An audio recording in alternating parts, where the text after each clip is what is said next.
Western culture looks at Eastern traditions and sees a cloud of incense. The stereotype is that ancient Indian thought is purely mystical, ethereal, and undefined. Meanwhile, the West likes to picture itself as the exclusive heir to logic, building its intellectual foundations on Greek geometry and mathematical proofs. But if you actually open the ancient Sanskrit texts, the smoke clears and a rigid structure snaps into focus. These manuscripts reveal a civilization governed by strict rules, sharp boundaries, and exact architectural blueprints. To properly read Indian history, we have to look at how they engineered two things side by side: the invisible logical frameworks of their philosophy and the massive stone architecture of their temples. Dismissing this region as a haven for mysticism is a mistake. It blinds us to one of the most rigorously structured, mathematically accurate civilizations to ever exist. Long before ancient Hindu, Jain, and Buddhist thinkers were mapping out the cosmos, they were writing rulebooks for adversarial debate. For them, the discussion of logic and epistemology had to come first. They developed the pramanas, a strict set of criteria used to determine whether a thought, perception, or piece of evidence actually counts as valid knowledge. Every claim had to snap into a highly regulated framework of inference and testimony. Buddhist philosophers took this structural obsession further with the Catushkoti, or the tetralemma. It's a deconstructive method of reasoning designed to test any baseline assumption about reality. Instead of a simple true or false binary, the tetralemma maps every possible logical outcome across four corners. A claim is true, it is not true, it is both true and not true, and it is neither true nor not true. Ancient Indian thinkers built a mathematical grid for the mind, creating an inescapable system to solve the big questions of reality. This dense intellectual architecture didn't stay trapped on the Indian subcontinent. It leaked outward, filtering along trade routes into the wider ancient world. When Alexander the Great's army arrived in India, Greek historians and thinkers like Pyrrho studied directly with local philosophical sects. Some of those ideas traveled back to Alexandria, and there are even accounts of Aristotle commissioning the retrieval of specific Indian texts. That transmission chain continued for centuries.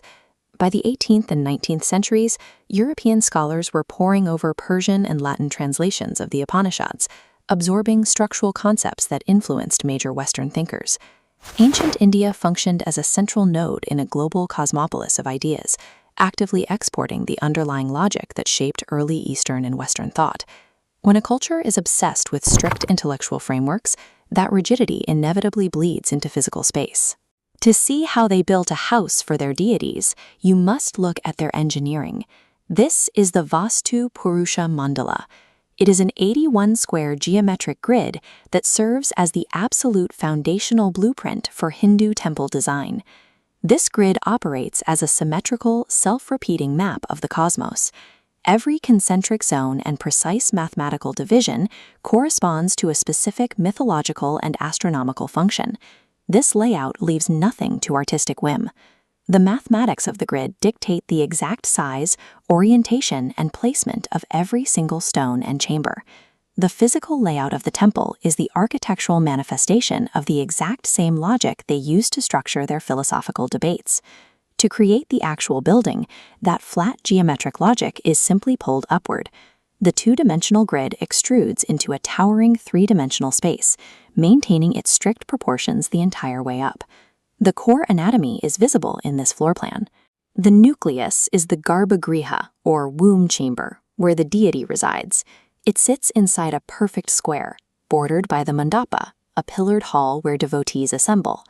The structure culminates in the Shikara, or Vimana. It's the towering, tapering spire positioned directly over the womb chamber, designed to represent a mythological mountain peak reaching into the sky.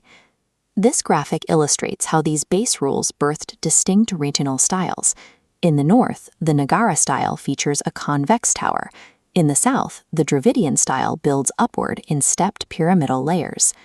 Despite vast geographic distances and stylistic variations, the underlying mathematical grid remains uncompromised.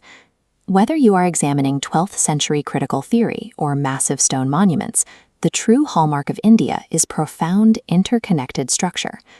You can see the scale of that ambition in creations like this multicolored Dravidian tower, which dominates the modern landscape.